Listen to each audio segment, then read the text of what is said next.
بسم الله الرحمن الرحيم. السلام عليكم ورحمة الله وبركاته.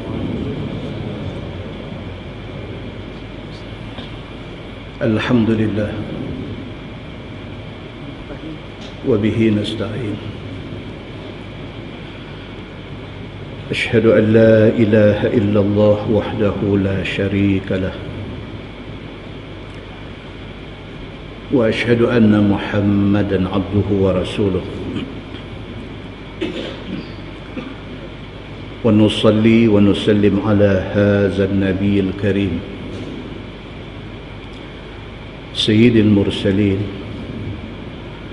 وعلى آله وصحبه أجمعين. أما بعد، أيها المؤمنون، اتقوا الله، أوصيكم وإياي بتقوى الله، فقد فاز المتقون. Muslimin dan muslimat, mudah-mudahan dirahmati Allah Subhanahu wa ta'ala. Di dalam sebuah hadis عن ابن عباس رضي الله عنهما قال: كان عمر بن الخطاب رضي الله عنه يبني ابن عباس،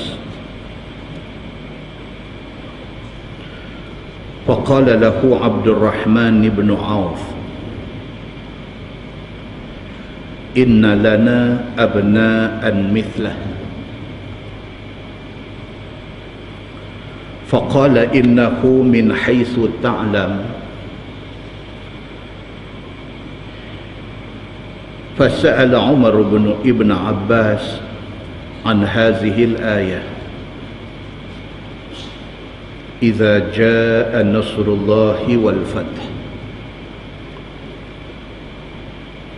فقال: أجل رسول الله صلى الله عليه وسلم أعلمه إياه. قال: ما أعلم منها إلا ما تعلم. أو كما قال. Hadis sahih riwayat Al-Bukhari. Daripada Abdullah bin Abbas radhiyallahu anhuma, kata dia, Sidina Umar bin Al-Khattab radhiyallahu anhu selalu mendekatkan Abdullah bin Abbas di dalam majlis dia. Tuan-tuan, hadis malam ni nak cerita kepada kita tentang satu orang yang bernama Abdullah bin Abbas radhiyallahu anhuma. Siapa dia ni, tuan-tuan? Abdullah bin Abbas, ataupun lebih dikenali dengan nama Ibnu Abbas, dia sepupu Nabi. Pak dia Al-Abbas, pak penakan Nabi. Beza dia dengan Nabi 50 tahun. Hari Nabi wafat, umur dia baru 13. Nabi wafat umur 63. Masa tu Ibnu Abbas umur 13. Different umur mereka 50 tahun. Dia satu orang hebat. Yang kata Abdullah bin Abbas radhiyallahu anhuma, sepupu Nabi ini satu manusia hebat.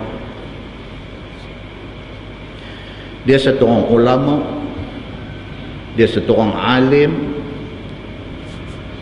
dia satu orang ilmuwan dalam Islam, Dia satu orang yang faqih, yang cukup faham tentang Islam, dan dia satu orang ahli tafsir yang diiktiraf oleh Nabi sallallahu alaihi wasallam. Dia beranak sewaktu Bani Hashim tengah kena boykot dengan kafir Quraisy. Kita belajar sirah, kita dah tahu dah cerita macam mana kafir Quraisy pernah pulau, pernah boykot Bani Hashim. Dia lahir ketika itu. Kejadian itu berlaku 3 tahun sebelum hijrah Nabi sallallahu alaihi wasallam ke Madinah. Dia pernah dipanggil Al-Bahru. Kita baca kitab ni Bahrul Madhi. Bahru maksud dia apa? Laut luah, lautan luah. Abdullah bin Abbas pernah dipanggil Al-Bahru. Dia dipanggil Al-Bahru kerana ilmu dia melaut luah. Pada masa pemerintahan Sidina Umar bin Al-Khattab radhiyallahu an dengan Sidina Osman bin Affan radhiyallahu an, masa pemerintahan dua khalifah ini, Abdullah bin Abbas dijadikan reference, dijadikan tempat mereka rujuk masalah.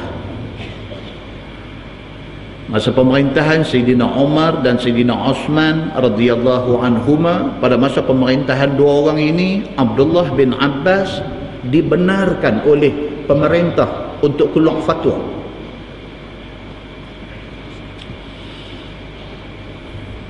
Hebat dia ni. Dalam kitab Majma' Az-Zawaid, satu riwayat daripada At-Tabari dengan isnad yang hasan, mengatakan ketika mak dia, mak kepada Abdullah bin Abbas ini Ummul Fadl, ketika mak dia Ummul Fadl binti Al-Haris tengah mengandung dia, tengah mengandung kepada Abdullah bin Abbas ini, mak dia pun tak tahu kata dia mengandung. Dia berjalan dekat dengan Hijr Ismail, Kaabah Hijr Ismail hak melengkung sekerat tu. Waktu mak dia berjalan di situ, Nabi SAW dia ada dekat Hijr Ismail. Nabi panggil, ya Ummul Fadl, wahai Ummul Fadl, mai sini sah. Nabi kata, Nabi kata dekat mak dia, Nabi kata, wahai Ummul Fadl, kamu tengah mengandung, Nabi kata, dan kamu sedang mengandung satu anak laki-laki, dan anak ni apabila lahir esok, Nabi kata bawa mai ke aku. Mak dia yang kata Ummul Fadl ini, bila dengar Nabi SAW kata macam tu, dia kata tak kot. Dia kata kita lah ni duduk dalam keadaan di mana orang-orang laki-laki Quraisy tidak bercadang untuk dapat anak dalam tempoh masa ni. Dia kata, jadi dia kata tak mungkin aku mengandung. Tapi Nabi SAW kata, Nabi kata kamu mengandung, Nabi kata, dan kamu mengandung anak laki-laki. Bila lahir bawa mai ke aku. Tentu boleh rujuk benda ni di dalam kitab Majma' Az-Zawaid, riwayat At-Tabari tentang kisah ini. Betul dia mengandung dan betul dia melahirkan anak laki-laki. Dibawa anak itu kepada Nabi SAW. Bila sampai kepada Nabi SAW, Nabi dukung dia. Abdullah bin Abbas yang baru beranak ni, Nabi dukung dia dan Nabi tahnik dia. Nabi ludah dalam mulut dia dan Nabi doakan kebaikan untuk dia. Dan Nabi kata budak ni akan menjadi satu orang yang cerdik, bijak dan cerdas. Nabi kata.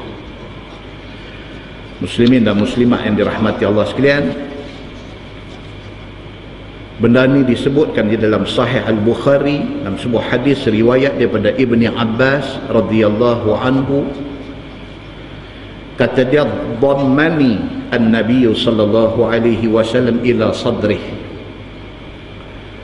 Wa qala an-nabiy sallallahu alaihi wasallam, Allahumma 'allimhu al-hikmah. Dalam satu riwayat lain dia kata, Nabi sallallahu alaihi wasallam kata, 'allimhu al-kitab. Jadi bawa mai dia kepada Nabi sallallahu alaihi wasallam, Nabi dukung dia, Nabi dukung Abdullah bin Abbas ini. Nabi doa dekat dia, Allahumma 'allimhul kitab. Nabi kata, ya Allah, jadikanlah budak ni alim Al-Quran. Makbul doa Nabi sallallahu alaihi wasallam. Abdullah bin Abbas timbul sebagai satu orang ulama hebat di dalam tafsir Al-Quran. Muslimin dan muslimat yang dirahmati Allah sekalian, terbalik kepada hadis mula tadi. Dia kata, Ani bin Abbasin qal, daripada Abdullah bin Abbas dia kata kana Umar bin Al-Khattab radhiyallahu anhu yudni Ibn Abbas. Umar bin Al-Khattab ketika dia jadi khalifah, dia duk panggil Abdullah bin Abbas ini dekat dengan dia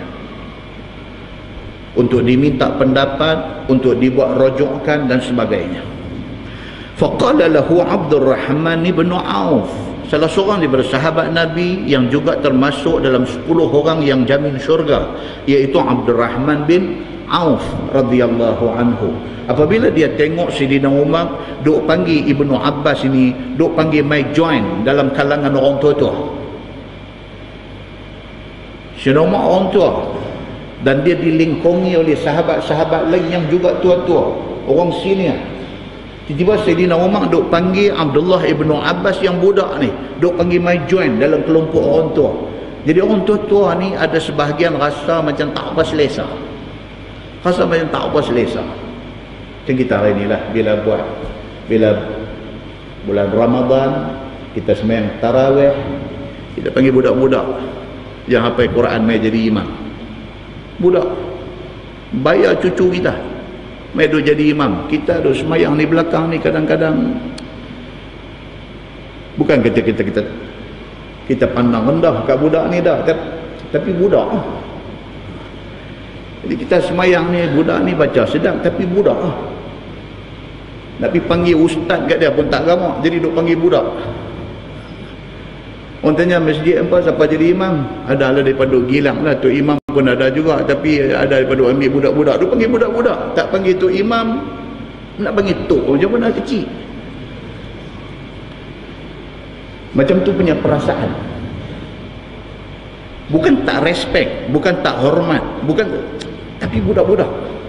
Abdurrahman bin Auf, apabila Sayyidina Umar bin Al-Khattab radhiyallahu anhu duk panggil Abdullah bin Abbas, duk mai masuk dalam kalangan hak senior-senior, dia dalam kalangan orang tua-tua ni, Abdurrahman bin Auf ini dia ada sikit rasa galat, maka dia voice out benda ni, dia suarakan benda ni. Faqala lahu Abdurrahman ibn Auf, maka kata Abdurrahman bin Auf, dia kata, inna lana abna'an mithlah. Abdurrahman bin Auf kata kepada Sayyidina Umar, dia kata, ya Amiral Mu'minin, dia kata, anak aku pun bayar dia ni, anak aku pun bayar dia ni. Dia kata, hang duk panggil dia mai masuk, tak selesa. Faqala, kata Sayyidina Umar bin Al-Khattab radhiyallahu anhu, dia kata, innahu min haitsu ta'lam. Kata Sayyidina Umar bin Al-Khattab, dia kata, dia ni yang duk nampak budak, yang duk nampak dia ni bayar anak hang ni, innahu min haitsu ta'lam. Dia ni macam mana yang hampa semua sedia maklum, hampa semua tahu, dia berilmu. Jangan duk tengok umur dia, jangan duk tengok kecil dia, jangan duk, dia ni satu orang yang berilmu, dan benda ni semua orang tahu. Sayyidina Umar, tanyalah siapa pun yang ada dalam masyarakat kita ni, orang kenal Abdullah bin Abbas ini. Daripada cerita tadi, daripada cerita mak dia mengandung dia, mak dia pun tak tahu lagi. Nabi tahu dah. Nabi kata, ya Ummal Fadl, hang tengah mengandung, yang hang kandung tu anak jantan, esok beranak, buat mai kat aku. Nabi kata, bila buat mai, Nabi tahnik dia, Nabi belah mulut dia, Nabi doakan dia, Nabi minta supaya dia dijadikan Allah ulama yang alim di dalam Alkitab, di dalam Al-Quran. Dan ternyata makbul doa Nabi, dia jadi ulama tafsir yang hebat. Cerita ni Sayyidina Umar kata, bukan aku tahu, hampa pun tahu. Kata Sayyidina Umar, innahu min haitsu ta'lam. Dia ni alim, dia berilmunya, dia ni hampa pun tahu. Fasa'ala Umar ibn Abbas an hadhihi al-ayah. Maka Sayyidina Umar pun depan semua orang, dia tanya kepada Abdullah bin Abbas ini tentang sepotong ayat. Ayat apa? Firman Allah, idza jaa nasrullahi wal fath. Cuma kata dekat dia, ya Ibn Abbas, bagi tahu dekat kami apa maksud ayat ini. Idza jaa nasrullahi wal fath. Apabila tiba pertolongan Allah berjaya. Apa maksud ayat ni? Takkan orang harap tak tahu apa makna ayat tu? Idza jaa nasrullahi wal fath. Ini bukan soal apa makna dia, tapi di sebalik ayat ni apa cerita dia. Faqala, kata Abdullah ibnu Abbas, dia kata ajalu Rasulillah sallallahu alaihi wasallam. Dia jawab apa? Dia kata ayat idza jaa nasrullahi wal fath, bila turun ayat itu bermakna ajal Nabi sudah dekat. Hak kita duk tahu tu selapis, dia pi berapa lapis. Bukan cerita idza jaa nasrullahi wal fath, bukan maksud dia bila Allah hantar mai pertolongan kita semua berjaya, bukan maksud tu. Tapi di sebalik ayat itu kata Ibnu Abbas, bila Allah buat turun mai idza jaa nasrullahi wal fath, maknanya Nabi sudah dekat dengan tarikh wafat dia. Bila Islam sudah berjaya, Nabi tak perlu lagi. Bila Islam sudah diberi kejayaan oleh Allah Subhanahu wa taala, sudah tidak ada tugas untuk Nabi. Nabi sudah bawa Islam letak di satu tempat yang tinggi. Kerja Nabi sudah selesai. Maknanya apabila Allah buat turun ayat ni, ajal Nabi, tarikh wafat Nabi sudah dekat. A'lamahu iyahu, kata Ibnu Abbas, Allah Subhanahu wa taala buat turun ayat tu sekaligus Allah nak bagi tahu dekat Nabi, kerja kamu sudah selesai, bermakna ajal kamu sudah dekat. Bila Ibnu Abbas habaq macam tu, qala Umar, Sayyidina Umar bin Al-Khattab kata apa?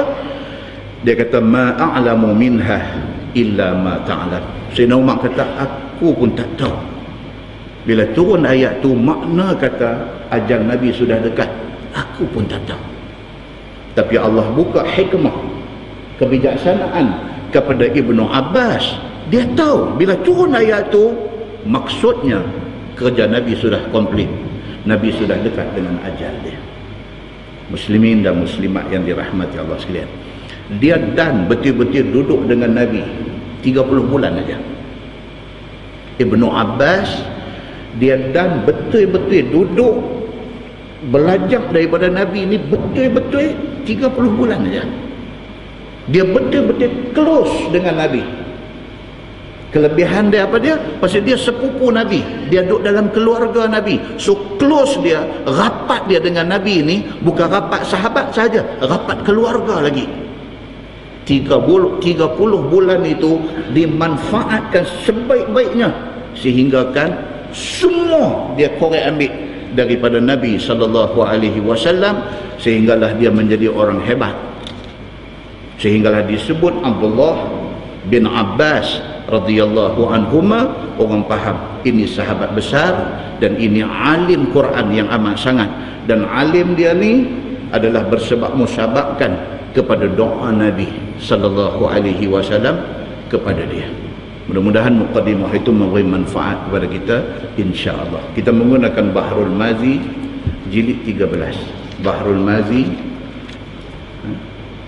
jilid 14. Muka surat 57. Muka surat 57 bab ma jaa fil habbati sauda. Itu bab yang datang pada menyatakan tentang habbatus sauda. Syekh Marbawi terjemahkan habbatus sauda. Al-habbatus sauda ini dengan nama jintan hitam. Jintan hitam. Ketahuilah saudaraku, adalah habbatus sauda itu adalah biji-biji halus yang hitam warnanya. Asal habbatus sauda ni dia biji halus macam jintan lah. Dulu masak pakai jintan hitam, jintan putih tu, dia macam tu punya partikel. Serbuk halus itu warna hitam. Itu asal dia. Hari ini dia dah transform jadi macam-macam. Ada yang ditransform dalam bentuk kapsul habbatus sauda, ada yang ditransform dalam bentuk biji-biji macam Mesir duk buat anak-anak kita duk bawa balik main ni. Tapi itu semua asal dia daripada habbatus sauda, biji-biji kecil yang berwarna hitam. Ketahuilah saudaraku, habbatus sauda itu adalah biji halus warna hitam, lebih kurang sebesar biji lenga, dia kata. Dudaklah lenga, tak tahu. Ditanya ayah dia, ayah apa biji apa? Biji lenga, ayah dia kata. Biji apa? Biji lenga, ayah dia kata. Biji apa? Dia jadi macam iklan tanya burung murai tu. Burung apa? Pak dia kata burung murai. Tak kita tanya burung apa? Burung murai. Dia main macam tu. Pasal dia tak tahu. Biji lenga, dia kata. Maka pada jintan hitam ataupun habbatus sauda itu ada banyak khasiatnya dan ubat-ubatannya. Oh, dia ada banyak khasiat dalam habbatus sauda itu. Terkadang faedahnya dengan sendirinya sahaja, yakni tidak campur apa benda lain. Habbatus sauda ni tidak perlu dicampurkan dengan benda lain. Semata-mata habbatus sauda tu makan sudah membawa manfaat, dia kata. Sudah ada khasiat dia. Dan terkadang-kadang berfaedah dengan campur benda lain. Kadang-kadang campur dengan benda lain pun boleh jadi ubat juga. Janji mau ada dia, mau ada habbatus sauda, begitu. Maka syarah ada berpesan suruh lazimkan memakan habbatus sauda itu, seperti mana hadis yang dikeluarkan oleh Imam At-Tirmizi an Abi Hurairah anna an-nabiy sallallahu alaihi wasallam qala alaikum bihadhihi al-habbati sauda fa inna fiha shifaan min kulli da'in illa sam wasam al-maut. Dia kata, diriwayatkan daripada satu sahabat Nabi sallallahu alaihi wasallam, nama dia Abu Hurairah radhiyallahu anhu, bahwasanya Nabi sallallahu alaihi wasallam bersabda, lazimkan oleh sekalian kamu memakan ini biji-bijian habbatus sauda. Nabi kata, alaikum, biasakan. Biasakan kalau boleh tiap-tiap pagi bangkit tidur, sebelum keluar pergi kerja, sebelum keluar pergi cari rezeki, satu camca madu habbatus sauda. Nak cantik lagi, perkemas dengan minyak zaitun pula sikit. 3 ni pagi-pagi. Kena ayam sikit, satu camca madu habbatus sauda, minyak zaitun. Makan yang tu, bismillah, keluar pergi kerja. Pasal apa? Nabi SAW kata, alaikum bihadhihil habbati sauda. Nabi kata, biasakan makan habbatus sauda ini. Bahwasanya Nabi SAW bersabda, biasakan makan habbatus sauda, kerana sesungguhnya ada pada habbatus sauda itu syifaan min kulli da'in. Dalam habbatus sauda itu ada penyembuh daripada segala penyakit, illa sam, melainkan penyakit asam. Dan asam itu ialah maut, mati. Mati tak ada ubat. Kita macam mana saya boleh mati ni? Saya setiap pagi duk makan habatus sauda. Memang habatus sauda dia tak jadi ubat kepada mati. Mati sampai time jalan. Makan habatus sauda ke, anduk makan minyak zaitun ke, anduk telan madu lebah ke, anduk kena madu tualang sebotol sekali makan ke apa ke, sampai time dia tutup minsui habis. Dia bukan ubat kepada nak elak mati, bukan. Dia ubat kepada segala penyakit lain kecuali mati. Muslimin dan muslimat yang dirahmati Allah sekalian. Kata At-Tirmizi, dan pada bab ini ada riwayat daripada Buraidah dan daripada Ibni Umar dan daripada Aisyah, dan katanya lagi ini hadis hasan lagi sahih. Hadis kuat. Baik, habatus sauda itu boleh jadi ubat kepada selsema pula. Dia kata orang selsema, ataupun hari ini kata orang rasdung. Rasdung tu macam selsema kan? Bangkit pagi aja, mula-mula satu taman nanti dengar dia bersin. Bangkit pagi, dia jijak aja lantai bilik ayam, syum dia bagi satu taman jaga habis semua. Pasal apa? Pasal orang rasdung ni dia punya sensitif dia apa dia? Nombor 1 sejuk, nombor 2 debu, nombor 3 udang hak orang duk syok makan ni dia tak boleh makan. Ni rasdung. Dia bersin ni sampai hidung macam nak tercabut pi. Dia bersin ni sampai biji mata jadi merah menyala merenyam. Ini penyakit. Okey, penyakit kampung panggil rasdung. Dalam bahasa orang yang mengaji tinggi sikit dia kata sinus. Penyakit sinus. Dia kata apa? Habatus sauda boleh dijadikan ubat kepada penyakit itu. Dia kata.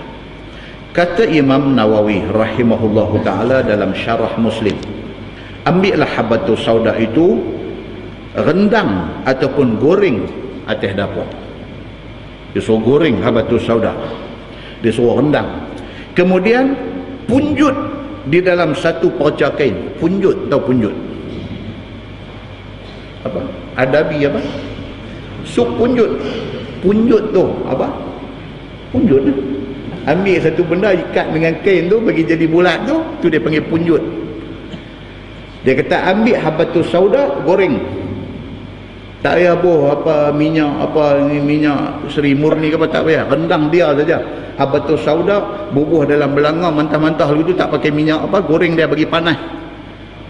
Bila dia dah panas dah, ambil perca kain, balut habatus sauda tu bagi jadi punjut, bagi jadi satu bungkus tu, dan dicium selalu akan dia. Ambil lagu duk cuk. Itu untuk ubat apa? Orang kuat bersin, selsema, sinus ataupun rasdung. Saya nak jual ubat pula nampak benda ni. Begitu. InsyaAllah hilang penyakit itu selamanya, dia kata. Okey. Ya. Baik.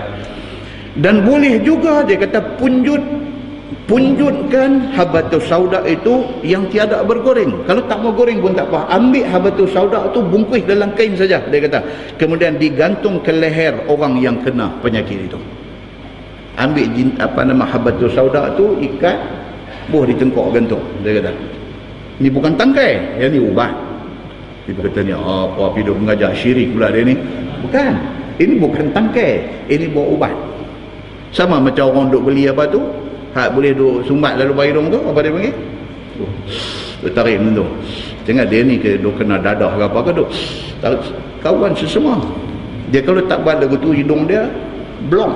Dia nak menyawa tak boleh. Samalah daripada beli benda tu di farmasi, ambil habatus sauda, bungkus, cum, sama. Dan ini bukan tangkai. Masalah. Dia kata habatus sauda itu boleh jadi ubat kepada sakit gigi. Sakit gigi pun boleh. Kata Khazwini, ini nama orang. Kata Khazwini di dalam Ajaibul Makhluqat. Ini kitab Ajaibul Makhluqat yang tulis ni, dia ni nama Khazwini. Dia kata masak habatus sauda itu dengan air panas di atas api yang direbus. Ambil habatus sauda, buah dalam satu bukai, buah ayam, rebui. Dia kata. Kemudian ambil ayamnya, kumuk-kumuk, nescaya hilang sakit gigi. Habatus sauda, buah dalam ayam, rebui. Ayam tu sekali lagi kumuk. Kumuk, loh, sakit gigi hilang, insya-Allah. Dia kata begitu. Istimewa pula jika direbus dengan kayu sonobar. Dia kata nak karan lagi, ambil kayu sonobar, campur sekali rebus. Kayu sonobar ni kayu apa tuan-tuan? Kayu pokok pine. Pokok pine. Pokok pine ni pokok apa? Tak tahu. Pokok pine tuan masuk internet, Google, tengok pokok pine, tengok image, dia keluar gambar apa, yang tu lah pokok pine. Kayu tu ambil, campur dengan habatus sauda, dia kata lepas tu buat apa? Boleh buat ubat sakit gigi, rebus dan kumuk-kumuk dia. Macam itulah dia kata habatus sauda ini juga boleh mematikan kutu-kutu anjing dan sebagainya dalam rumah. Dia rebuskan dia, kemudian dipercikkan dalam rumah rata-rata dan sebagainya. Macam-macam kegunaan habatus sauda ini. Baik. Dan tengok bawah tu bab fi syurbi abwabil ibil. Ini tajuk baru, dia nak cerita tentang minum air kencing unta. Minum air kencing unta. Dia kata ini bab yang datang pada menyatakan minum air kencing unta bagi ubat sesetengah penyakit. Ini dia nak abang ubat. Lalu tak lalu tu bab lain. Tapi yang ni ubat. Ketahuilah saudaraku, air kencing unta harus diminum akan dia. Kalau lalu kita pergi umrah, mereka bawa kita pergi dekat Hudaibiyah, tempat belah unta tu, kita duduk terkam-tangkap laban susu dia. Ada orang terkam pergi tangkap air kencing dia? Tak ada. Lepas baca malam ni, tak tahu apa nak jadi. Dia kata apa? Dia kata air kencing unta itu harus diminum akan dia. Apakala ada ia dijadikan ubat. Bila dijadikan ubat, harus digunakan air kencing unta ini sebagai ubat. Dia kata. Bermula dalil atas harus meminumnya sebagai ubat itu ialah hadis yang dikeluarkan oleh Imam At-Tirmizi. Kata dia an Anas anna nasan min Urainah qadimul Madinah fajtawauha. Diriwayatkan daripada satu sahabat Nabi sallallahu alaihi wasallam. Nama dia Anas bin Malik radhiyallahu anhu. Bahwasanya ada beberapa orang Badui daripada kabilah yang bernama Urainah. Okay, tuan-tuan tengok dalam riwayat lain, dalam riwayat Muslim misalnya, dia sebut mereka ni Bani Uqlin, Ain Kaf Lam. Uqlin. Uqlin ini adalah daripada kabilah Urainah, sama.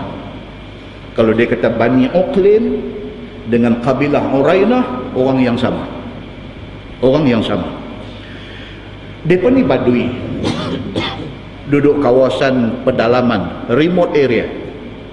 Duduk dengar cerita pasal Nabi Muhammad sallallahu alaihi wasallam di Madinah. Kononnya Muhammad ini orang ikut dia ramai.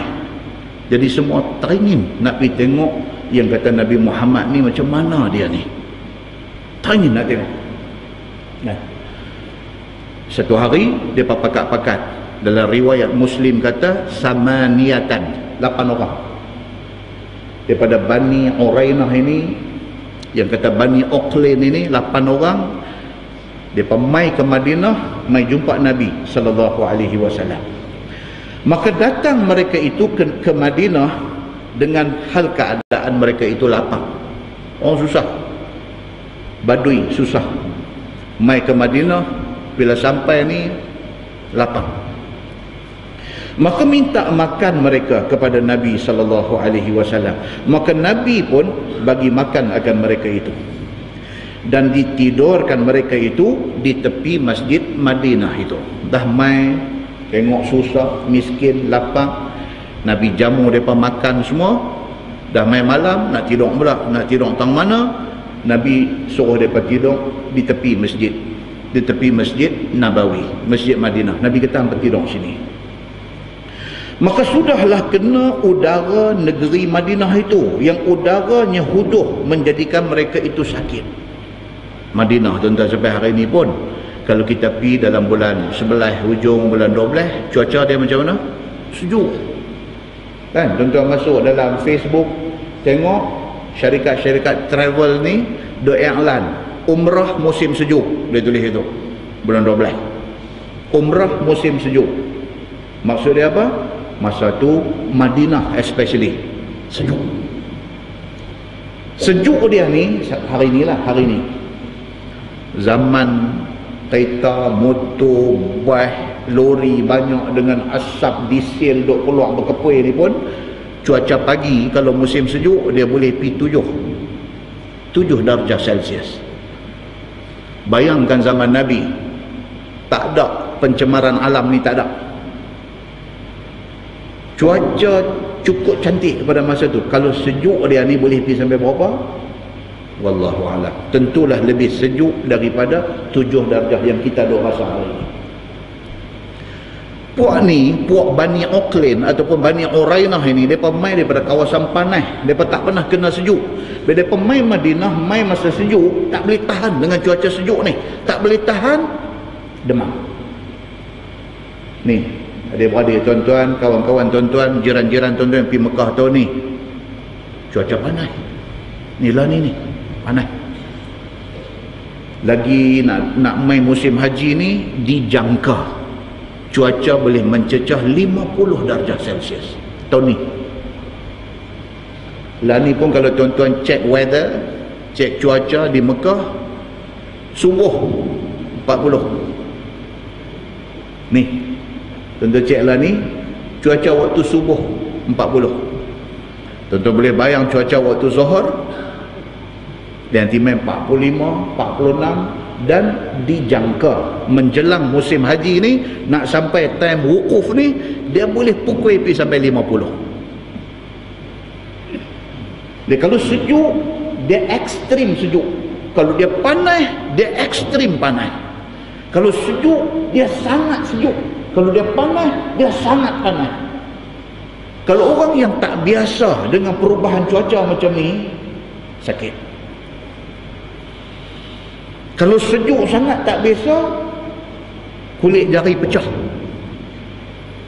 Dalam kursus haji daripada pesan, suruh bawa krim Nivea, suruh bawa minyak apa, suruh sapu. Pasal apa?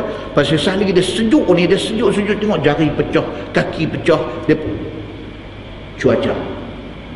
Bani Urainah ni yang kita dah baca hadis ni, Bani Urainah tak pernah kena cuaca sejuk macam ni. Bila dia sampai di Madinah, kena Madinah cuaca sejuk, demam mereka ni. Maka mereka pun mengadu akan sakit mereka itu kepada Nabi SAW. Bila dah sakit, pergi cari Nabi SAW, mengadu, ya Rasulullah, kami sakit. Bila dilihat oleh Nabi SAW hal keadaan mereka yang demikian itu, berikhtiarlah Nabi SAW nak memberi segar dan memberi sehat kepada mereka itu. Daripada doa, abah, ya Rasulullah, kami sakit ni, demam. Kata hadis tu, faba'athahum Rasulullah sallallahu alaihi wasallam fi ibilis sadaqah wa qala ishrabu min albaniha wa abwaliha.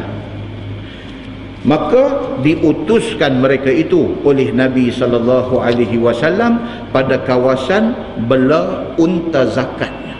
Okey. Bila orang nak bayar zakat, orang mai jumpa Nabi. Dia berkata, ya Rasulullah, ini zakat unta yang kami bela. Nabi ambil unta tu, Nabi hantar pergi di satu tempat, di sana ada orang jaga, ada gembala duk jaga unta tu. Bila puak Bani Urainah yang demam ni mai mengadu dekat Nabi daripada demam, Nabi suruh mereka pergi ke kandang unta tu. Nabi kata, hampa pergi dekat kandang unta zakat ni, hampa minum susu unta tu dan minum air kencing dia. Nabi suruh macam tu. Dan dia kata unta-unta itu dipelihara jauh daripada Madinah. Macam hari ni pun Hudaibiyah, kawasan outskirt, orang putih panggil kawasan pinggir Madinah. Dia tak belah dalam pekan Madinah ni, dia pergi keluar sikit. Kalau kata Kuala Lumpur, dia pergi belah di Rawang, di Sungai Buloh. Itu dia panggil outskirt Kuala Lumpur. Di sana, abang nanti jumpa ada kandang orang duk belah unta zakat. Pergi jumpa kawah duk belah tu.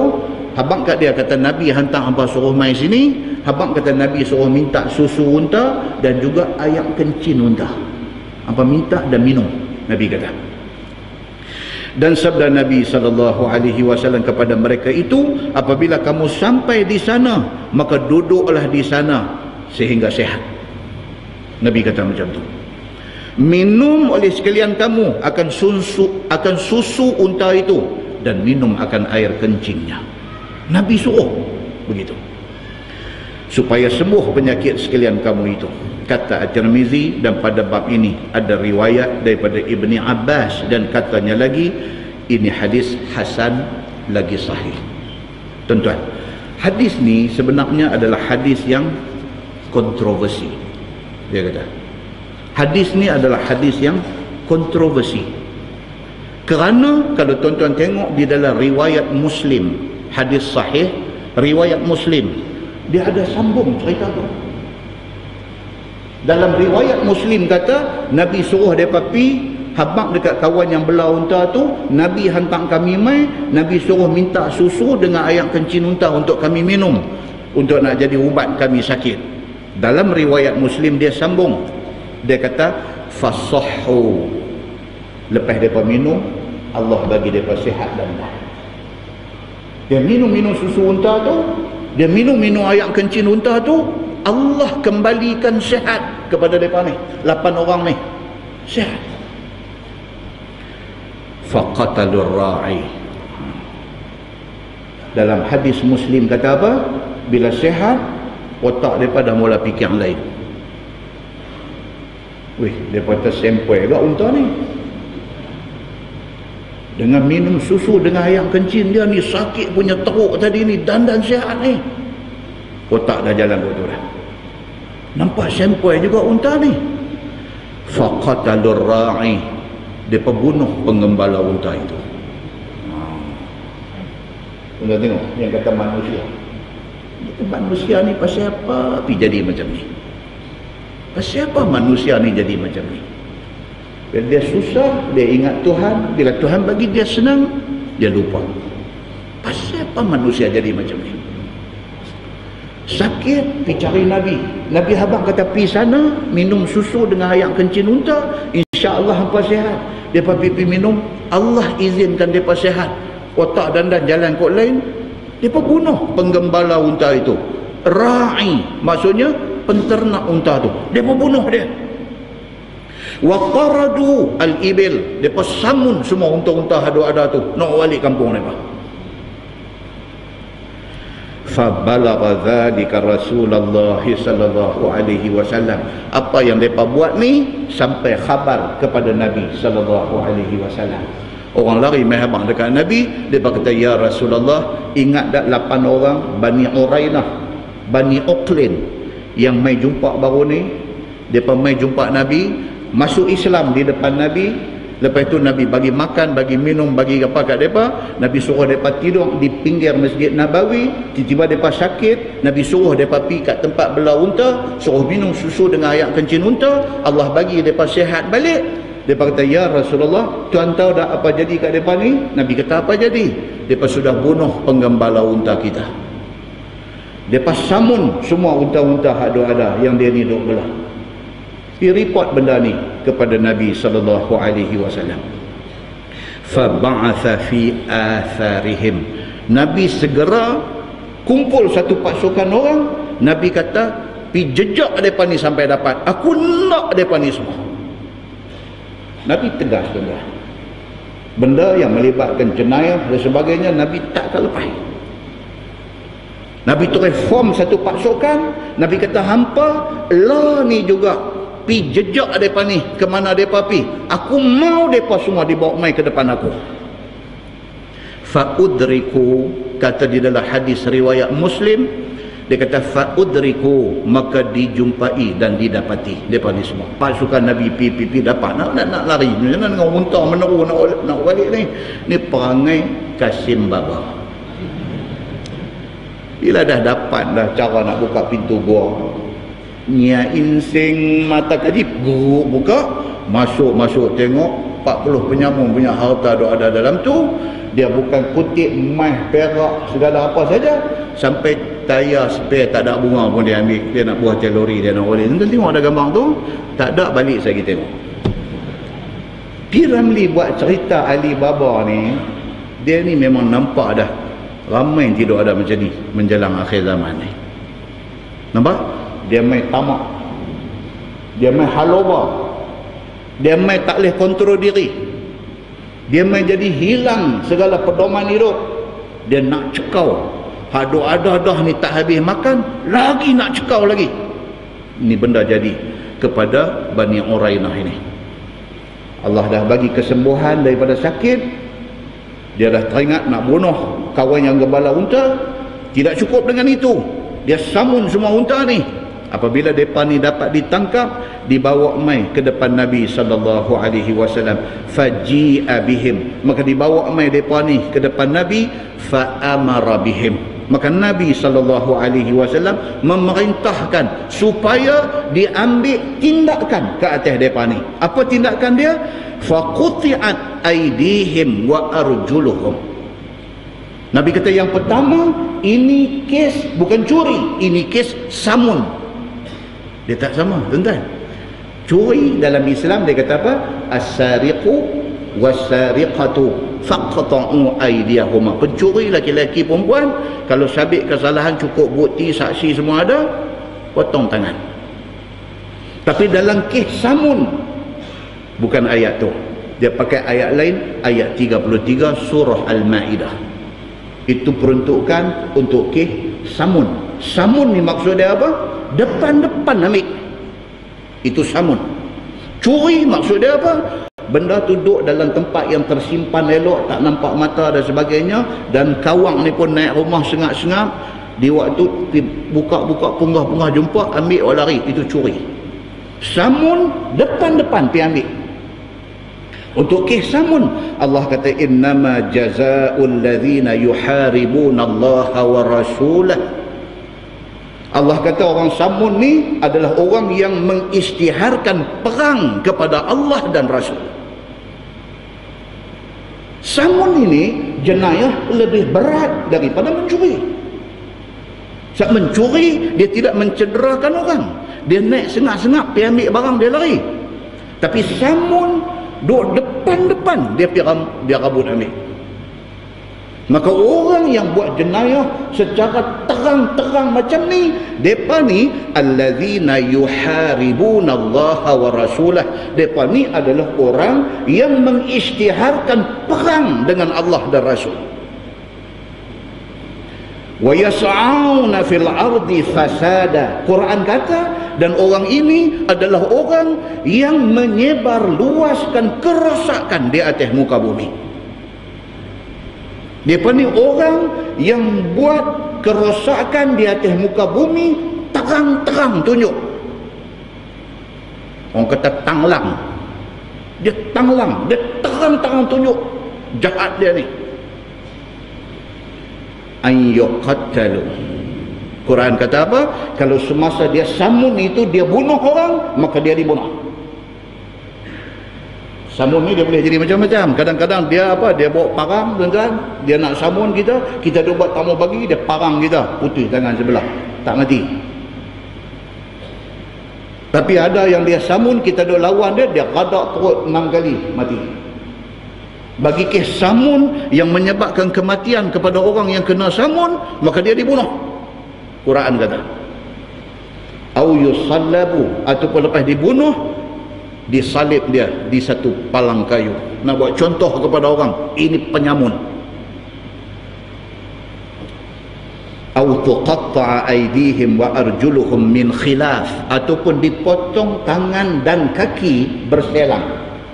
Potong tangan kanan, kaki kiri.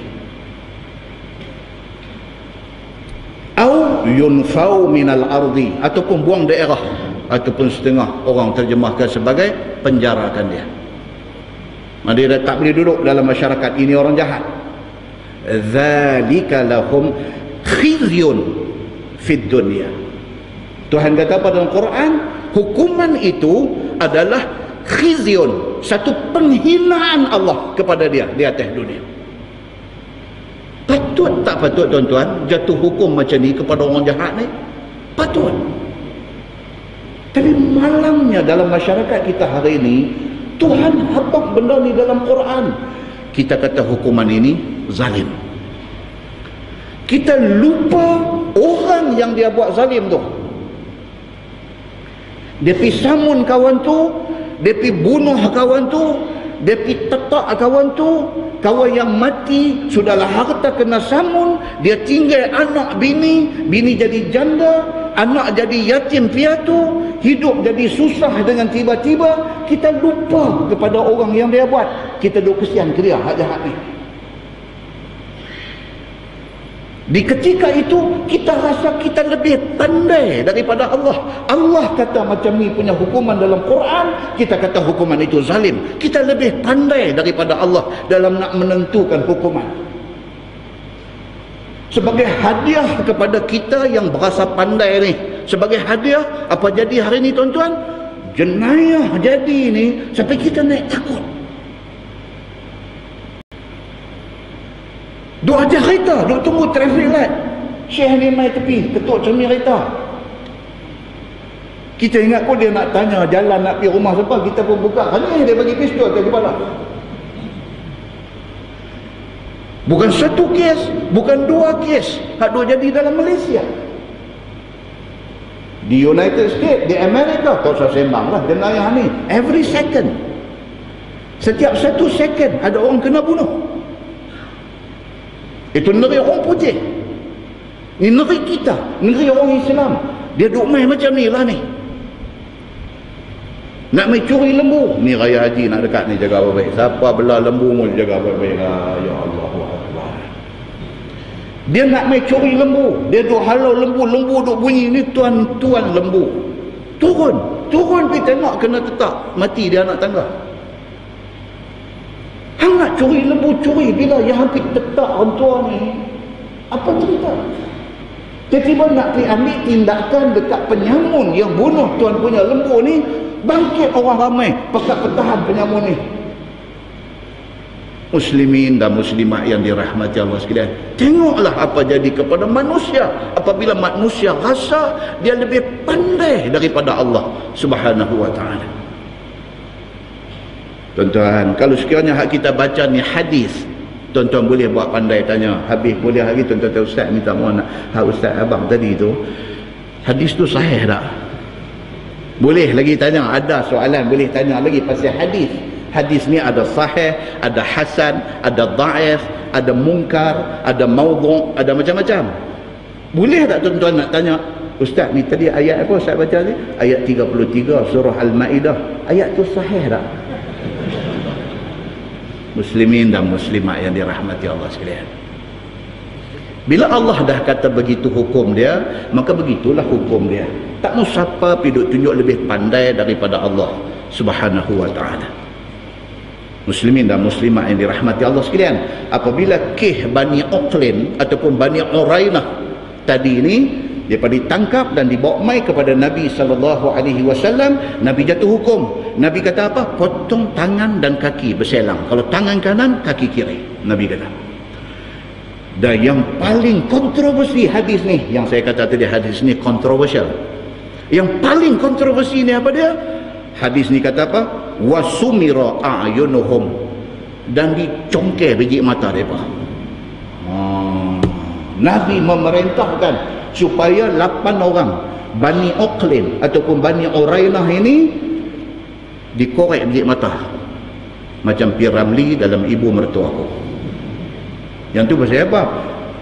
Pasal bini dia tato mata teriak sampai buta, berobat bagi elok, celek biji mata, nampak bini dia. Tengok bini dah jadi bini orang lain.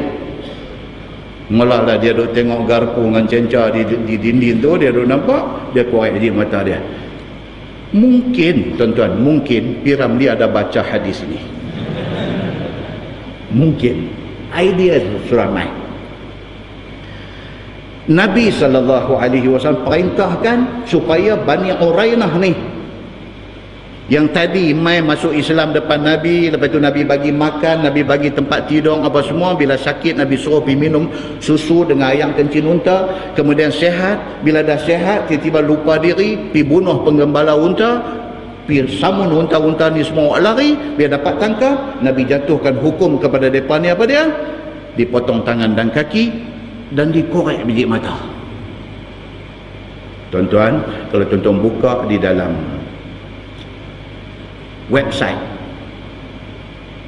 tentang hadis ni, punya banyak website yang anti-Islam menggunakan hadis ni untuk hantam Nabi sallallahu alaihi wasallam. Dia kata apa? Dia kata Muhammad was too barbaric. Barbaric ni maksudnya apa tuan-tuan? Barbaric. Apa nak kata? Itu kata bahasa orang putih ni kemah. Kalau kita terjemah dia jadi cayak. Dalam website yang anti-Islam ni dia kata apa? Muhammad ni, dia ni was too barbaric. Sangat zalim, kejam dan tidak bertamadun. Begitu. Oh, dia bunyi macam mocon ni, pung-pung-pung. Kan? Mereka kata Nabi Muhammad ini barbaric, satu yang zalim, kejam dan tidak bertamadun. Dan Muhammad ini unfair. Mereka kata unfair ni apa tuan-tuan? Bukan funfair. Unfair ni maksudnya telah berlaku tidak adil kepada Bani Urainah ini. Mereka tulis macam tu. Mereka tu, you just imagine, cuba hang bayangkan, mereka ni badui. Mereka mai jumpa Nabi, mereka masuk Islam. Takkan dengan sikit kesalahan mereka pikir tu. Mereka ni baru masuk Islam. Dia kata takkan dengan kerana sikit kesalahan hampir jatuh hukum sampai korek biji mata. Mereka duk pegang tang korek biji mata tu. Tuan-tuan muslimin dan muslimat yang dirahmati Allah sekalian, baik Islamic scholars, orang-orang yang alim dalam agama Islam, jawab benda ni. Salahkah apa yang dibuat oleh Nabi? Tidak salah. Pasal apa tak salah? Pasal Nabi buat bukan dengan pikiran dia, tapi Nabi buat berdasarkan kepada perintah Allah di dalam Al-Quran. Dipotong tangan kanan kaki kiri, ayat 33 surah Al-Ma'idah yang kita baca tadi. Ni yang korek biji mata pasal apa? Kerana penggembala unta yang mereka bunuh tu, mayat ditemui dalam keadaan dua-dua biji mata mereka congkeh. Quran sebut qisas di dalam Islam ni. Qisas. Mata dengan mata, hidung dengan hidung. Maka oleh kerana penggembala unta yang susah miskin, yang mencari rezeki, membelah unta ni, hampa bunuh dia dengan cara yang cukup zalim dan kejam, maka hampa juga dikenakan hukuman yang setimpal. Qisas tu makna dia apa tuan-tuan? Setimpal. Kalau tidak sebab mereka korek mata penggembala unta, mata mereka tidak akan dikorek. Muslimin dan muslimat yang dirahmati Allah sekalian, walau bagaimanapun hadis tentang Bani Urainah ini kemudiannya telah dijadikan satu modal oleh golongan yang anti-Islam untuk nak hantam Nabi sallallahu alaihi wasallam. Muslimin dan muslimat yang dirahmati Allah sekalian, hadis tu sama dia kata apa? Summa nubidhu fi syamsi hatta matu.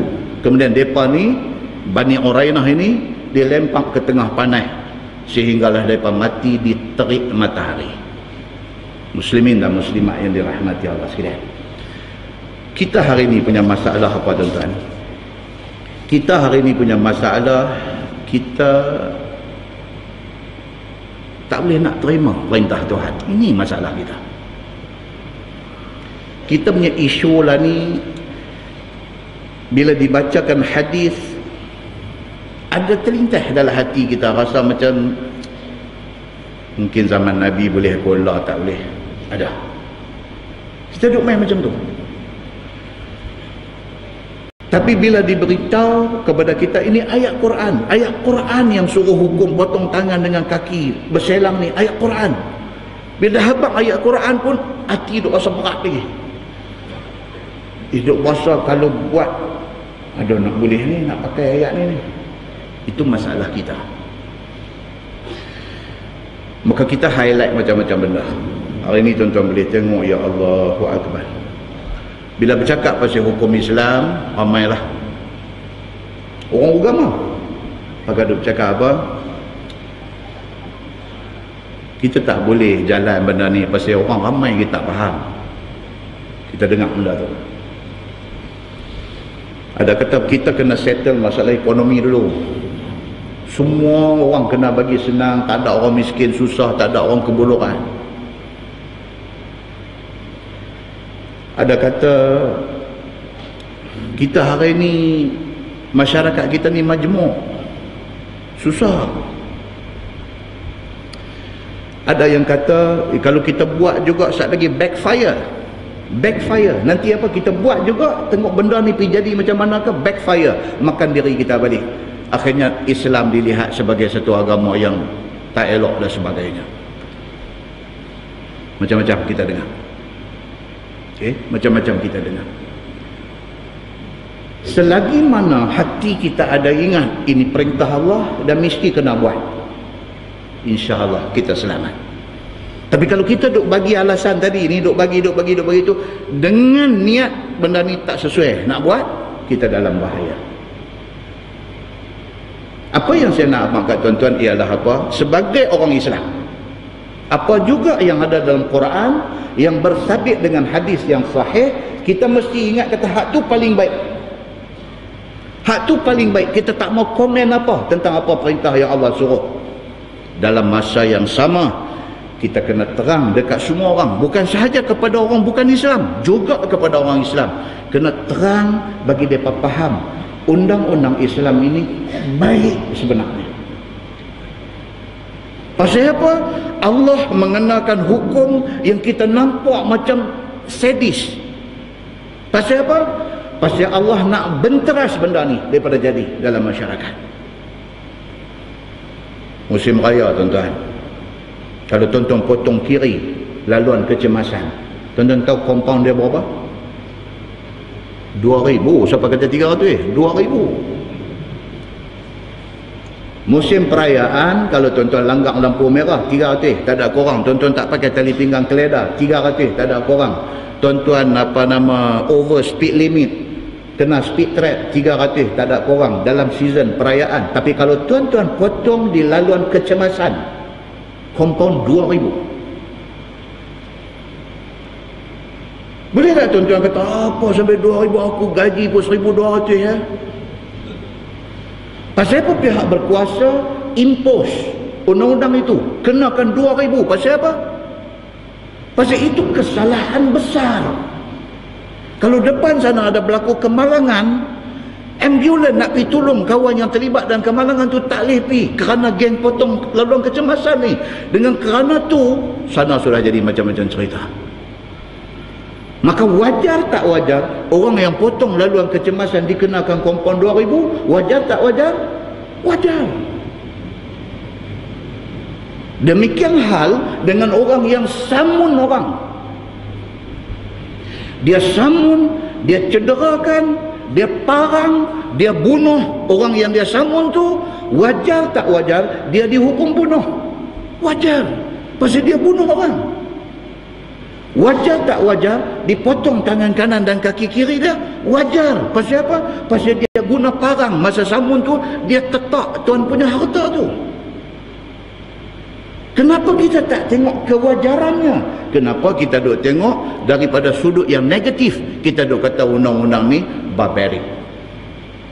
Muslimin dan muslimat yang dirahmati Allah sekalian, akibat daripada sikap kita ni apa jadi? Kita hidup dalam ketakutan. Kita ni hidup dalam ketakutan. Takut harta kena curi. Tuan-tuan tak berasa apa apabila tuan-tuan masuk masjid, tengok ada satu notis di dinding masjid, pastikan kenderaan tuan-tuan dan perempuan dikunci. Jangan letak barang berharga di dalam kereta. Bila kita baca tu, kita rasa apa tuan-tuan? Tak selamat. Tak selamat. Habis-habis kuliah, semayang Isya, habis semayang Isya, turun-turun pergi dekat kereta, cermin side, cermin tepi pecah berderai. Nauzubillahi min zalik. Kita tak maulah jadi macam tu, tapi banyak masjid duk kena macam tu. Pipi Allah, cermin penumpang depan pecah terpeluhung. Pasal apa? Pasal ada satu beg plastik kain telekung bini dia tinggal orang tu. Bukan tinggal gelang mai, bukan tinggal iPhone 6 Plus, bukan tinggal benda berharga, tinggal satu beg plastik yang dalam beg plastik itu ada kain telekung. Tapi yang kata pencuri ni, dia tengok beg plastik, dia tak ingat dalam tu kain telekung, tapi dia ingat apa? Tak ada benda berharga dalam tu. Kata perang, kata pecah, hanggau ambil, buka kain telekung, balin terus. Dia paling terus kain telekung tu. Punca dia pasal apa? Pasal kita memandang hina kepada hukuman yang dicadangkan oleh Allah Subhanahu wa ta'ala, maka Allah bagi mai benda-benda macam ni dekat kita. Kes samun, Allahu Akbar, everywhere, anytime boleh berlaku kes samun. Kes bunuh menjadi-jadi. Anak bini kena rogol. Anak luar nikah makin ramai. Buang bayi sana sini dan sebagainya. Fenomena menuduh, memfitnah dan sebagainya berleluasa, seperti tak boleh dikawal. Kejadian tembak sana sini duk dengar dan sebagainya. Semua benda ni jadi pasal apa tuan-tuan? Pasal kita tak minta tolong dengan Allah. Bila kita tak minta tolong dengan Allah, jadilah apa yang jadi pada hari ini. Sangat menyedihkan. Ditambah lagi ni, Tuhan dia bomai lagi dekat kita ni apa dia? Masyarakat Islam hari ini hidup di dalam kecelaruan dan kekeliruan. Ni kita hari ini. Jadi celaru, jadi keliru. Yang kekeliruan itu membawa kepada kita sama kita pecah belah. Pecah belah. Pecah belah politik satu. Pecah belah mazhab satu. Pecah belah aliran pemikiran satu. Ni hadu ada depan kita lah ni. Bercakaran sama sendiri.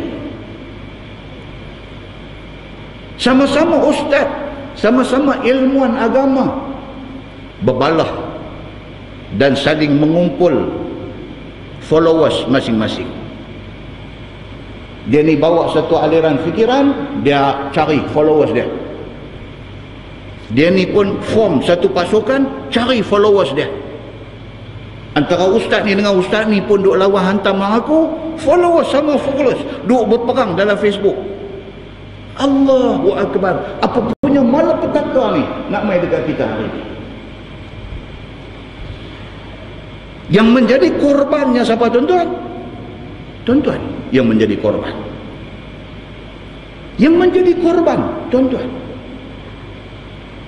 Main masjid pun jadi keliru. Hak tak main ni haru biru lah. Hak duk main masjid ni jadi keliru. Hubungan antara kita orang Islam dengan orang bukan Islam jadi tak cantik. Ni kita hadap peringkat umur 60 70 lah ni. Cuba bayangkan kita 50 tahun dulu, kita boleh duduk sekampung dengan China, dengan India, kita tak ada buruk sangka kat dia, dia tak ada buruk sangka kat kita. Kita ada hormat dekat dia, dia ada hormat dekat kita. Tapi hari ni sudah tidak ada. Bukan semua, tapi duk jadilah, dia duk jadi. Dia makin duk merebak benda ni. Prejudis, buruk sangka dan berbagai-bagai lagi. Golongan yang nak mengambil kesempatan atas agama, yang nak exploit agama menjadi-jadi.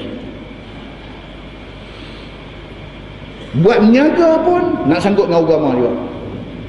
Saya jual ayam goreng yang ayam ni dengan Quran 30 juzuk. Apa hal ayam goreng dengan Quran 30 juzuk?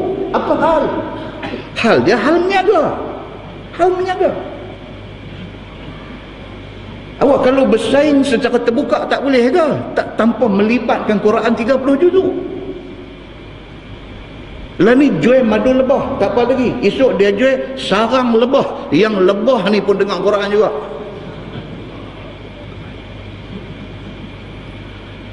Buat produk jual pun, produk ni pun nak kena sangkut juga dengan agama sikit. Nampak tuan-tuan? Kesudahannya apa dia? Kesucian Islam juga yang dicemari. Kesucian Islam yang tercemar. Muslimin dan muslimat yang dirahmati Allah sekalian, siapalah yang nak boleh tolong kita untuk meredakan benda-benda ni semua? Saya tuan-tuan, bila tak ada kuliah ni, saya duduk di rumah, saya tengok YouTube, saya tengok kawan-kawan saya duk ceramah, duk mengajak sana sini. Kadang-kadang dia main kuih lama, dia kuih kosot. Dia jadi kuih kosot. Kita tengok awak lah dia ni sampai macam ni, tengok awak lah dia ni sampai macam ni. Pasal apa perbezaan yang kita cari dan kita nak highlight? Pasal apa persaudaraan itu tidak diutamakan? Dia main tasyuk, tuan-tuan. Dia main jadi tasyuk. Kita nak kalau boleh orang Islam, jumpa orang Islam ni hati lapang, terbuka, seronok ni saudara kita. Kita tak mau tengok dia ni ekor mata, tengok dia ni ingat macam-macam dalam kepala. Tak mau benda ni semua. Pasal apa? Pasal kita lemah. Bukan saja di Malaysia, dalam dunia orang Islam hari ini lemah. Jangan ditambah kelemahan ini. Segera cari satu formula macam mana orang Islam boleh balik jadi saudara, jadi kawan, boleh hidup secara harmoni. Muslimin dan muslimat yang dirahmati Allah sekalian, masalah kita ni kita tak nampak Allah. Itu masalah kita. Kita mahjub, kita terhijab daripada nampak Allah. Bila kita sakit, kita pergi klinik ambil ubat. Bila kita lega, kita tak nampak yang bagi lega tu Allah. Kita duk kata klinik tu bagus. Kita terhijab. Bila kita berjaya, kita tak nampak Allah yang bagi kejayaan tu kat kita, tapi kita duk nampak kerana kita kerja kuat, kita berjaya. Terhijab. Bila kita jadi kaya, kita tak nampak kekayaan tu Allah bagi. Kita duk nampak kita jadi kaya ni kerana kita gigih. Bila Allah bagi kat kita bini, anak-anak yang baik-baik, kita tak nampak itu anugerah Allah kepada kita. Kita duk kata kita lah parents of the year. Kita yang berjaya didik anak-anak kita sampai jadi macam ni. Bila kita kena himpit dengan masalah, kita cari orang minta tolong. Bila kita terlepas daripada masalah, kita duk sebut kawan tu lah tolong kita. Kita tak nampak sebenarnya Allah yang melepaskan kita daripada masalah tu. Dia tolong kita, cukup dengan kita terima kasih kat dia. Terima kasih kat Allah lebih besar lagi, pasal Allah sebenarnya yang lepas kita daripada masalah ni. Muslimin dan muslimat yang dirahmati Allah sekalian, kita sambung tengok hadis Bani Urainah tadi tentang hukum air kencing ni. Bila Nabi SAW utuskan mereka mereka minum susu dengan air kencing unta dan mereka pun lega. Hadis yang kita baca takat tu aja, tapi dalam riwayat Muslim sambungan hak saya baca tadi. Baik, masalah dia kata air kencing unta tu betul-betul suci kah? Itu perbincangan. Pasal apa Nabi suruh pergi minum susu dan air kencing unta? Awak air kencing unta tu suci kah? Tidak najis kah? Itu persoalan dia. Kata Qistilani, dan telah mengambil hujah orang yang mengatakan suci air kencing unta itu dengan nas hadis yang dibaca tadi. Oleh kerana Nabi suruh pergi minum air kencing unta, maka sebahagian ulama kata air kencing unta tidak najis. Begitu. Dengan nas hadis tadi dipegang oleh golongan ini, dan Nabi SAW sendiri yang menyuruh mereka minum air kencing unta, maka dikiaskan atasnya suci air kencing segala binatang yang halal dimakan dagingnya. Ada sebahagian ulama dia kias pula lagi, oleh kerana air kencing unta tu tidak najis, boleh diminum, maknanya kawan-kawan unta, siapa dia kawan-kawan unta? Lembu, kebau, kambing, ni semua kawan-kawan dia. Kawan dalam erti kata apa? Binatang yang halal dimakan. Kalau air kencing unta boleh diminum, air kencing lembu, air kencing kambing, air kencing kebau, air kencing kebau balak, semua boleh minum. Pasal yang ni semua juga adalah binatang yang halal dimakan dagingnya, kata sebahagian ulama. Maka inilah qaul Imam Malik dan juga Imam Ahmad dan Muhammad bin Al-Hasan daripada Abi Hanifah. Dan inilah juga yang dipegang oleh Ibnu Khuzaimah dan oleh Ibnu Munzir dan oleh Ibnu Hibban dan Ar-Ruyani daripada mazhab Syafi'i. Dan ialah qaul Asy-Sya'bi dan Atha dan An-Nakhai dan Az-Zuhri dan Ibnu Sirin dan juga As-Sawri. Ramai ulama yang pegang macam tu. Dia kata kalau ayam kencing unta boleh diminum, maknanya binatang-binatang yang halal dimakan daging dia, ayam kencing binatang ni juga tidak najis. Mereka ni pegang macam tu. Baik, dan telah mengambil hujah oleh Ibnul Munzir dengan bahawasanya tidak diengkarkan oleh ahlul ilmi akan orang-orang yang jual tai kambing beladah dia masuk mai di sini. Dia kata kalau ayak kencing kambing, kambing tu binatang yang halal dimakan daging dia. Kalau ayak kencing dia pun tidak najis, tai kambing pasal apa pula nak jadi najis? Dia kata maka jual tai kambing untuk buat baja juga tidak salah, dia kata. Maka berjual tai kambing di pasar mereka itu dan memakai orang dahulu hingga sekarang akan air kencing unta itu pada buat ubatnya, dia kata. Maka itulah menunjukkan atas suci benda ni semua. Sebab itu cara istimbat, dia panggil cara mengambil hukum daripada hadis. Begitu. Baik. Masalah ayam kencing unta dan lainnya semuanya najis, dia kata. Kata Qistilani di dalam Irsyadus Sari, dan telah berjalan Imam Asy-Syafi'i. Ini mazhab kita. Mazhab kita. Apa kata Imam Asy-Syafi'i dan juga Imam Abu Hanifah dan jumhur ulama kata apa? Bahwasanya air kencing semuanya najis. Hadis tadi kata apa? Hadis tadi kata Nabi suruh Bani Urainah pi minum susu dan juga air kencing unta. Tapi Imam Syafi'i kata apa? No. Dia kata air kencing najis. Imam Syafi'i kata macam tu. Melainkan barang yang dimaafkan daripadanya. Melainkan ada nas kata benda tu boleh, hak tu boleh. Jangan pergi duk rawit habis lembu, kambing, kebau apa semua, jangan. Okey? Dan telah ditakwil mereka itu akan hadis dalam masalah itu harus minum kerana buat ubat. Imam Syafi'i. Tuan-tuan nampak tak? Mazhab kita, mazhab Syafi'i ini, Imam Syafi'i ini dia sangat apa nak kata? Sampai duk kenyah itu dah tak boleh nak kata lagi. Dia sangat detail dan sangat menghalusi tentang hukum. Dia tak lepas sebarangan. Yes, dia kata hadis. Dia pun baca hadis tu. Memang Nabi suruh Bani Urainah pi minum susu dengan ayam kencing unta. Dia kata tetapi ayam kencing najis. Dia kata kecuali dia buat tu. Kecuali satu ada nas, yang kedua kerana nak buat ubat.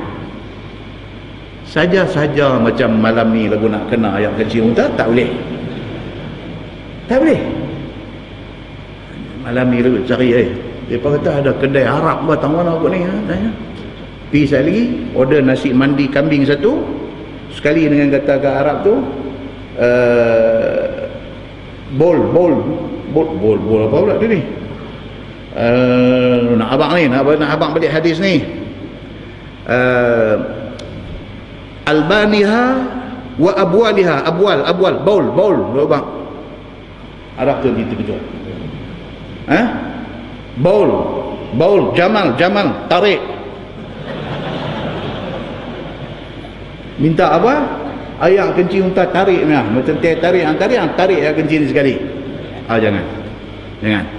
Saja Imam Syafi'i kata apa? Najis. Kecuali kalau sekiranya dengan tujuan untuk nak berubat, itu cerita lain, dia kata. Maka tiada padanya dalil yang menunjukkan atas harus pada lain daripada waktu darurah. Waktu darurah ni waktu apa? Waktu sakit nak berubat, itu darurah. Keadaan darurat. Saja nak pergi kena ayam kencing unta, pergi Madinah buat umrah ke buat haji ke, mereka bawa satu trip, satu rombongan pergi sampai ke Hudaibiyah, tempat mereka belah unta. Lagu tu kat Arab belah unta tu. Apa? Tunjuk tarik juga. Imam Syafi'i kata tidak harus benda tu.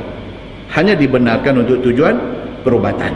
Dan bermula hadis, dia kata, Ummu Sulaim yang diriwayatkan di sisi Abu Daud, kata dia, innallaha lam yaj'al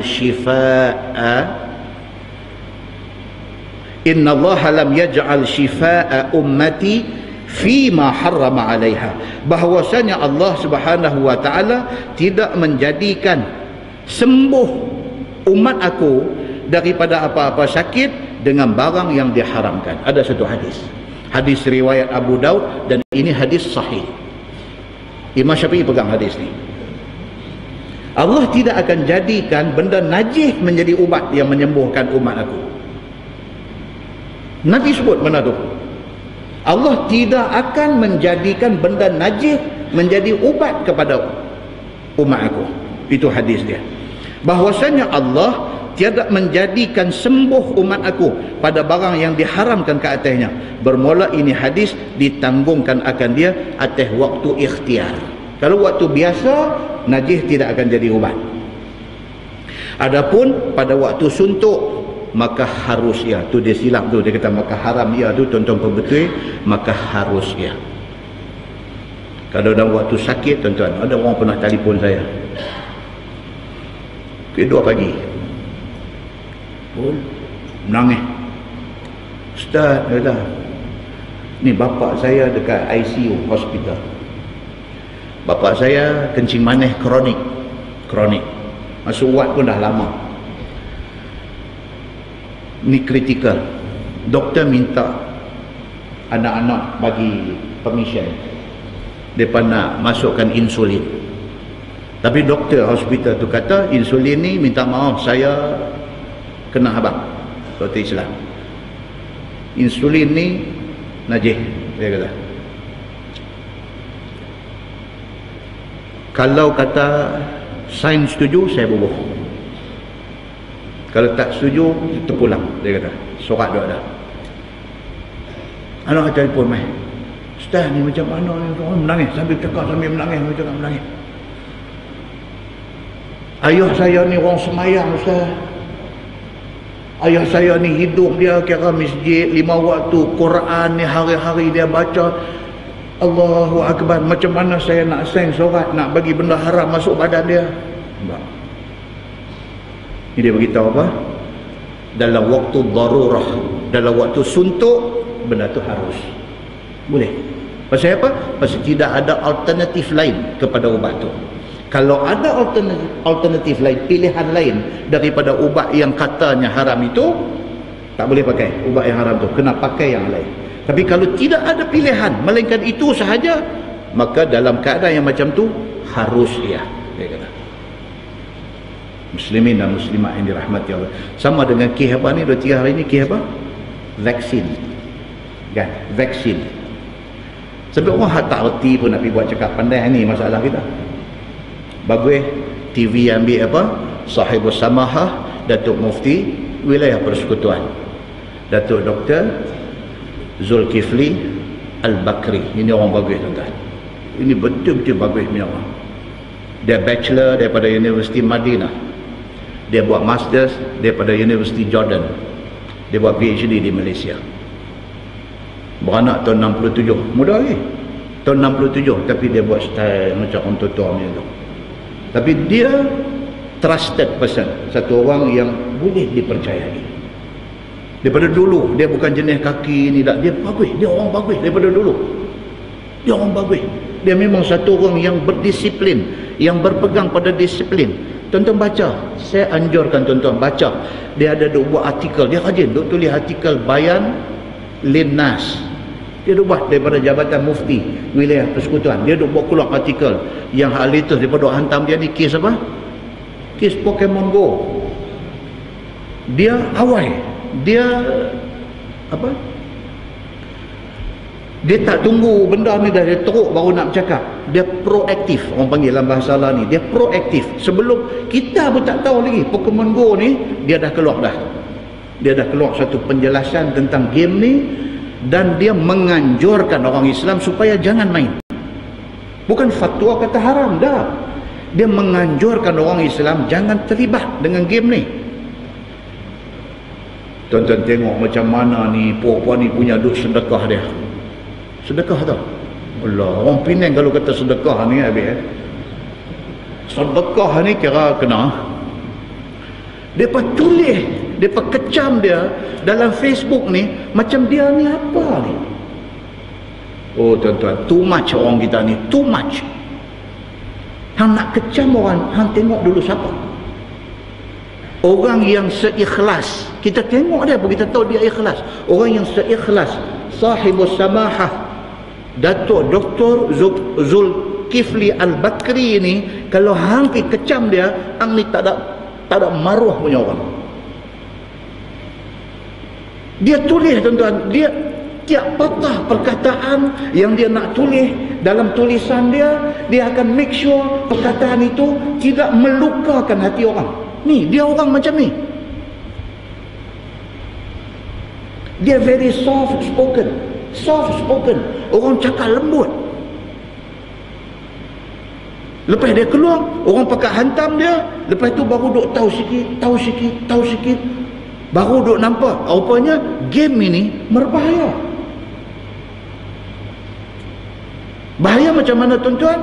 Bahaya pasal kita mendedahkan rahsia dalam negara kita.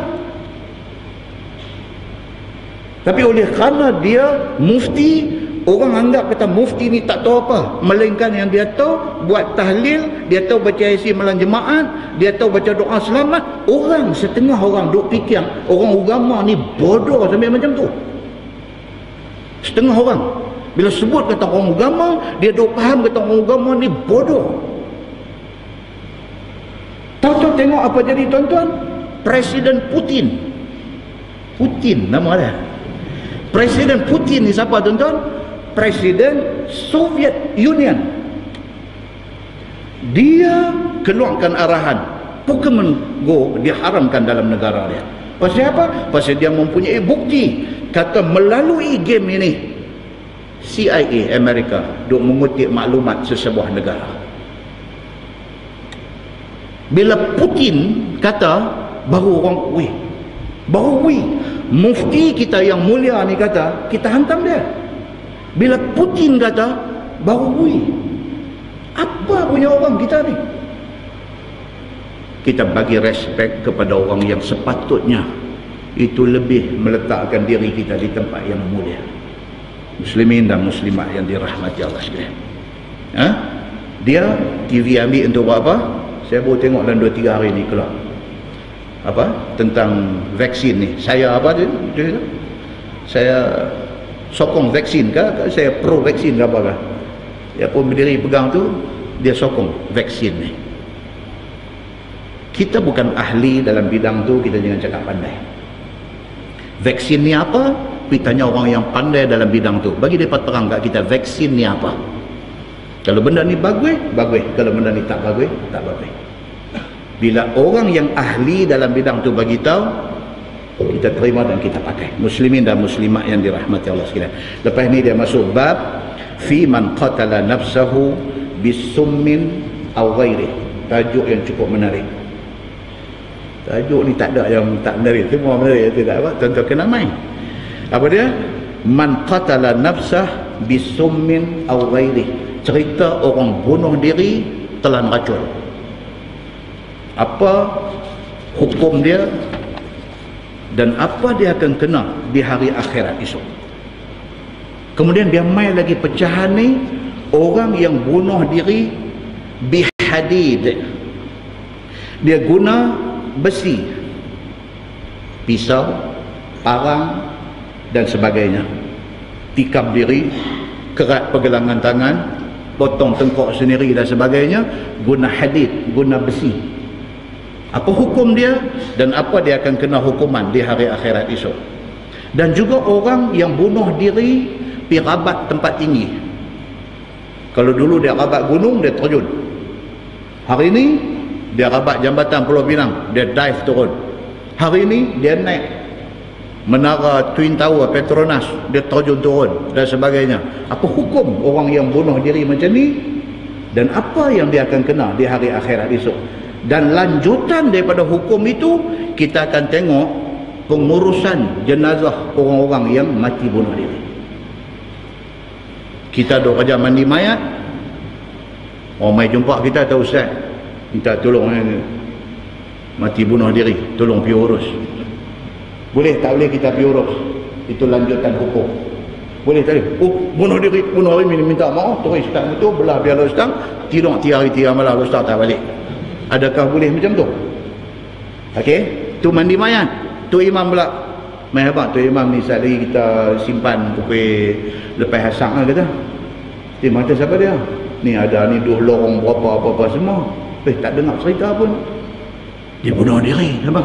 Tu imam dengar bunuh diri, saya nak kena pergi rumah anak saya Kuala Lumpur. Terus tak cerita. Cungit pergi. Adakah macam tu? Dan dia akan bagi tahu kat kita Nabi macam mana. Nabi dulu, zaman Nabi pun ada bunuh diri, ada. Kita akan tengok siapa dia yang bunuh diri pada zaman Nabi. Dan apabila mayat dia dibawa mai, Nabi menghadapi mayat tu macam mana? Adakah Nabi mengimamkan sembahyang jenazah dia ni, ataupun Nabi pun pergi Kuala Lumpur juga? Ini dia kata apa? Implikasi hukum kepada satu kes yang berlaku. Bak dia tu satu, dia dengan Tuhan, dia nak kena settle panjang cerita. Bak kita hak hidup ni dengan dia ni macam mana? Dia akan main tajuk-tajuk ni semua, dan dia akan bagi tahu dekat kita perbezaan pendapat di kalangan ulama mazhab tentang kes orang yang mati bunuh diri ini. Kemudian dia main pula tajuk fit tadawa bil muskir. Boleh tak boleh arak dijadikan ubat kepada apa-apa sakit? Arak. Kita misalnya batuk ni sampai macam nak reban dada ni, punya batuk. Makan ubat ni habis dah, sampai tak makan doktor aja lagi. Ubat ni semua makan habis. Mai satu orang kata ni, dia kata tak tahulah kuah abang lah, dia kata kuah abang aja teh hang lah nak ikut tak ikut, main macam tu. Kita pun nak cuak ubat ni. Dia kata betul-betul, dia kata kalau sampai tahap hang punya batuk ni, dia kata hang kena try bulldog tu. Bulldog dia apa kat kita? Secancar ya, dia kata. Cukup. Secancar ya. Boleh tak boleh? Itu tajuk yang akan datang. Lepas tu dia mai fi sa'ud wa ghairi. Cara berubat ni ada macam-macam. Dia ada cara sa'ud. Sa'ud maksudnya apa? Ubat makan dalam mulut. Dia ada juga cara makan ubat ni, cara ladud, titik laidung. Ubat jenis titik laidung. Dia ada juga ubat jenis hijamah, bekam. Bawah tajuk bekam ni pula dia antimai pula tuan-tuan. Ya Allah, yang kata ilmu Allah Subhanahu Wa Taala bagi kat kita ni 940 orang. 940 orang. Yang kata bekam ni pula, dia kata kalau orang tu tak ada sakit apa, bolehkah bekam? Ataupun bekam ni hanya bagi orang yang ada sakit? Satu perbincangan.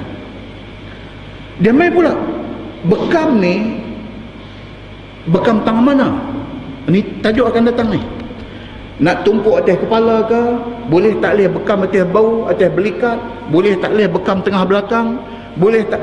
Nabi bekam tangan mana? Dia akan beritahu kat kita. Dia akan beritahu pula kat kita, bekam ni boleh buat anytime ke, ataupun dia ada hari dia. Dia akan beritahu, Nabi buat, Nabi ada pilih dia punya hari. Dia ada masa, dia ada waktu, dia ada ketika dia nak berbekam ni. Dia main pula cerita alat nak digunakan untuk bekam. Oh, cerita panjang tuan-tuan. Lepas tu dia main pula tajuk pakai celak mata pula, celak. Oh, tajuk ni pun menarik tuan-tuan. Ya Allahu Akbar. Tajuk celak aja pun nanti rasa macam nak baca ni malam ni. Tajuk celak ni menarik. Ya Allahu Akbar. Tak sangka tajuk yang macam ni saja Nabi habaq mai kat kita, masya-Allah, sangat menarik. Macam tu punya habaq, tak mai saya bicara ibadah rumah. Kita tangguh dengan tasbih kafarah dan suratul Asr. Subhanakallahumma wa bihamdika asyhadu an la ilaha illa anta astaghfiruka. Bismillahirrahmanirrahim. Wal 'asr. Innal insana lafi khusr illa allazina amanu wa 'amilus solihati wa tawassaw bil haqqi wa tawassaw bis sabr.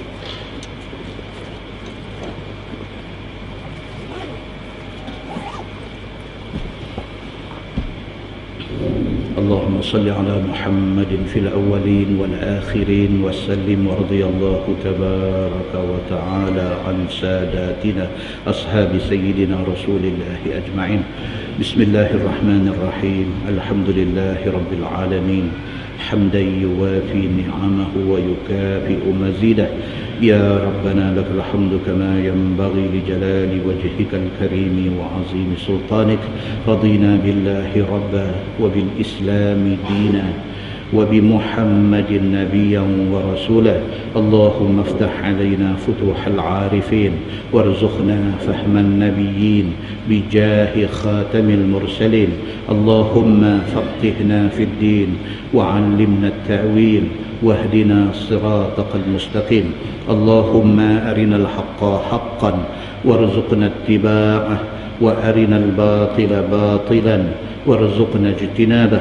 اللهم اجعل جمعنا جمعا مرحوما وتفرقنا من بعده تفرقا معصوما. وصلى الله على محمد وعلى آله وصحبه وسلم والحمد لله رب العالمين. السلام عليكم.